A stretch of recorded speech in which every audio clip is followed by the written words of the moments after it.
দিলেন। অপলক দৃষ্টিতে মেয়েটির দিকে তাকিয়ে আছে।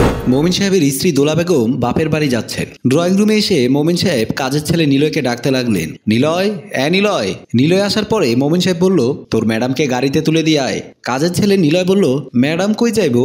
মোমিন সাহেব বলল, এত বছর পর তোর ম্যাডামের নাকি বাপের বাড়ি যাওয়ার স্বাদ জেগেছে। নিলয় বলল, কি বলেন স্যার? এই বাড়িতে কাজ করি আজকে 5 বছর, কোনোদিনও দেখলাম না ম্যাডাম বাপের বাড়ি যাইতে।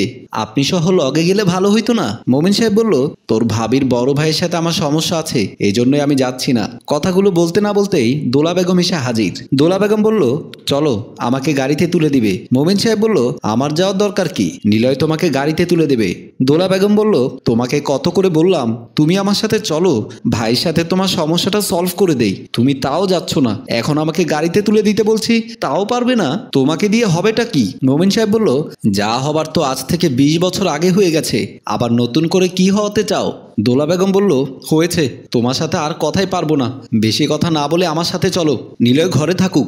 মোমিন সাহেব বুঝতে পারলো দোলা বেগম তাকে ছাড়বে না, তাই মোমিন সাহেব আর আপত্তি না করে দোলা বেগমের ব্যাগ নিয়ে বের হয়ে গেলেন। কাজের ছেলে নিলয় বলল, 20 বছর আগে বিয়ে হয়েছে, এখনো বাচ্চা কাচ্চা হয় না, সেই লোক আবার বলে তাকে দিয়ে সব হবে।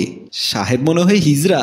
যাই, আমার অত ভাবনার দরকার নাই, আমি গিয়া ঘরের কাজ কইরা লই, বলেই নিলয় চলে গেল।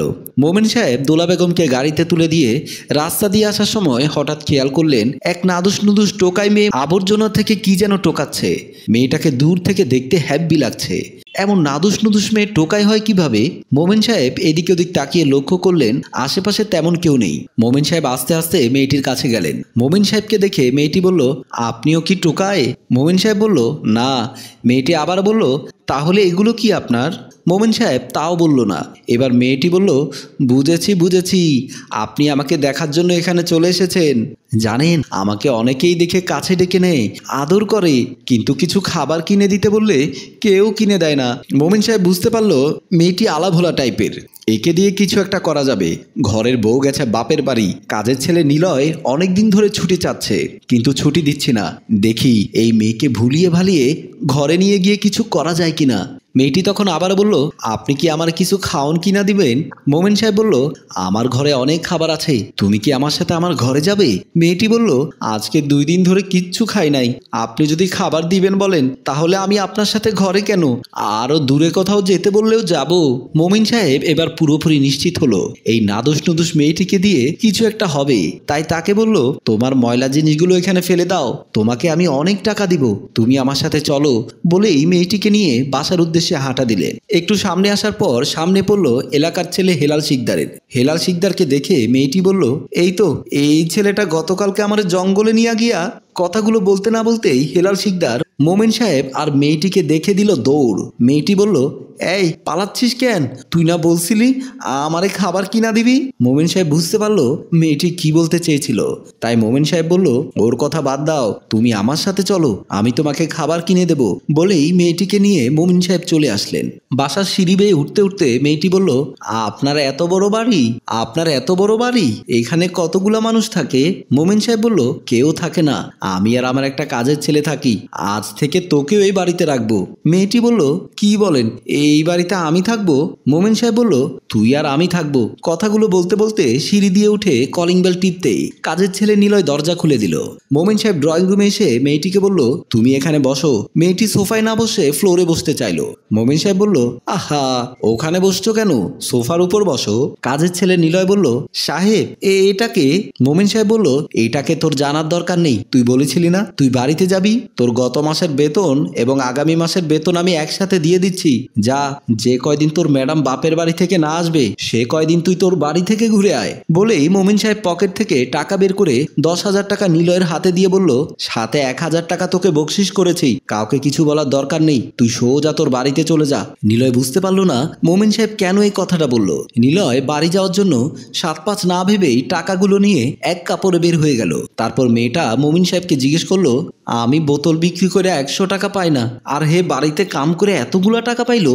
মোমেন সাহেব বলল, তোকে আমি আরো বেশি টাকা দেব, তুই এক কাজ কর, ওইদিকে গোসলখানা আছে, ওখান থেকে ভালো করে গোসল করে আয়। মেয়েটি বলল, আগে খাওন দেন, তারপর গোসল করি। মোমেন সাহেব বলল, আগে গোসল কর, তারপর খাইতে দেব।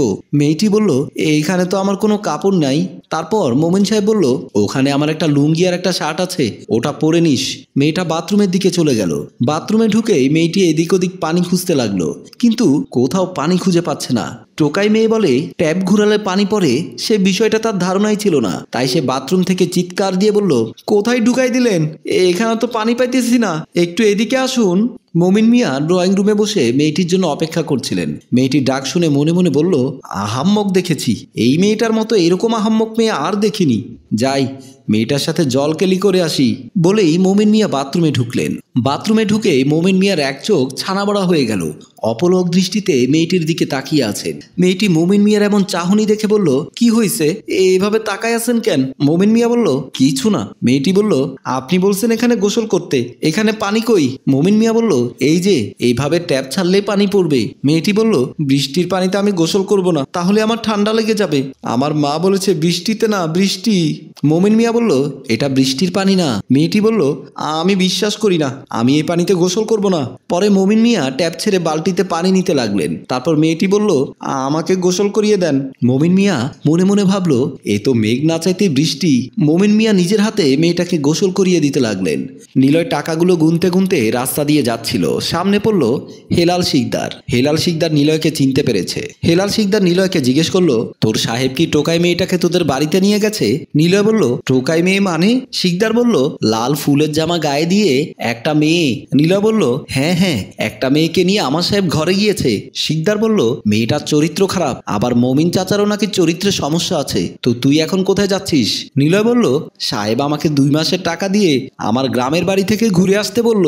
হেলাল শিকদার বলল, মমিন চাচার বউ কোথায়? নিলয় বলল, উনি তো আজকে সকালে বাপের বাড়িতে গিয়েছে। হেলাল শিকদার বলল, যা ভেবেছি তাই, মমিন চাচার টোকাই মেয়েটাকে ভোগ করবে। নিলয় বলল, কি বলছেন এসব? হেলাল শিকদার বলল, তুমি তাড়াতাড়ি মমিন সাহেবের বউকে ফোন করো, এই মুহূর্তে ঘরে আসলে হাতে নাতে ধরতে পারবে। নিলয় বলল, আমি সব সহ্য করতে পারি, কিন্তু চরিত্রহীন মানুষ দেখতে পারি না, আমি এক্ষুনি চাচিকে ফোন করব।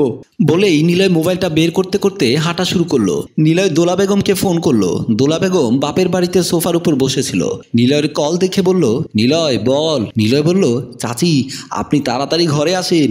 দোলা বেগম বলল, 5 বছর পর বাপের বাড়িতে আসলাম, আবার এখন বাড়ি ফিরতে বলছিস, সমস্যা কি? নিলয় বলল, চাচা কোত্থেকে একটা টোকাই মেয়ে ঘরে তুলে এনেছে। কথাটি শুনতেই দোলা বেগম বলল, এই লোকটার স্বভাব আর ভালো হলো না, বিয়ের পর থেকে আমাকে জ্বালিয়ে মারছে, বুড়ো হয়েছে, তবুও চরিত্রটা ভালো হলো না, দাঁড়া আমি এখনই আসছি। বলেই দোলা বেগম মোবাইলের লাইন কেটে দিয়ে বাড়ির উদ্দেশ্যে বের হয়ে গেলেন। মেয়েটি মোমিন সাহেবের একটা লুঙ্গি ও শার্ট গায়ে দিয়ে যখন বেডরুমে মোমিন সাহেবের সামনে এসে দাঁড়ালো, মোমিন সাহেব যেন আর নিজেকে কন্ট্রোল করতে পারলো না। মেয়েটাকে জড়িয়ে ধরলেন। বেডরুমে এসে ঢুকলেন দোলা বেগম। দোলা বেগমকে দেখে মোমিন সাহেব যেন আকাশ থেকে পড়লেন। তারপর বলল, পৃথিবীতে সব কিছু পরিবর্তন হয়, কিন্তু তোমার বয়স হওয়ার পরেও চরিত্রটা পরিবর্তন হলো না। দোলা বেগমকে মেয়েটি জড়িয়ে ধরলো। দোলা বেগম বলল, বিয়ের পর যদি আমাদের গর্ভে সন্তান হতো, আর সেই সন্তানটি যদি মেয়ে হতো, তাহলে নিশ্চয় এতদিনে এই মেয়েটার মতোই হতো। নিজের মেয়ের বয়সে একটা সহজ সরল মেয়ের দিকে কোনা চোখ দেওয়ার আগে নিজের বয়সটার দিকে একটু খেয়াল করতে পারোনি? মোমিন সাহেব কোনো কথাই বলতে পারলেন না, মাথা নিচু করে দাঁড়িয়ে রইলেন। সম্মানিত ভিউয়ার্স, আমাদের সমাজে মোমিন সাহেবের মতো এরকম অনেক সাহেব আছেন যারা ভুলে যান তাদের বয়সের কথা, সমাজে তাদের অবস্থানের কথা, পরের মেয়ের প্রতি কুদৃষ্টি দিতে গিয়ে নিজের মেয়ের কথাই ভুলে যান। আমাদের গল্প যদি আপনাদের ভালো লাগে তাহলে লাইক কমেন্ট শেয়ার করে সবাইকে দেখার সুযোগ করে দেবেন। ধন্যবাদ।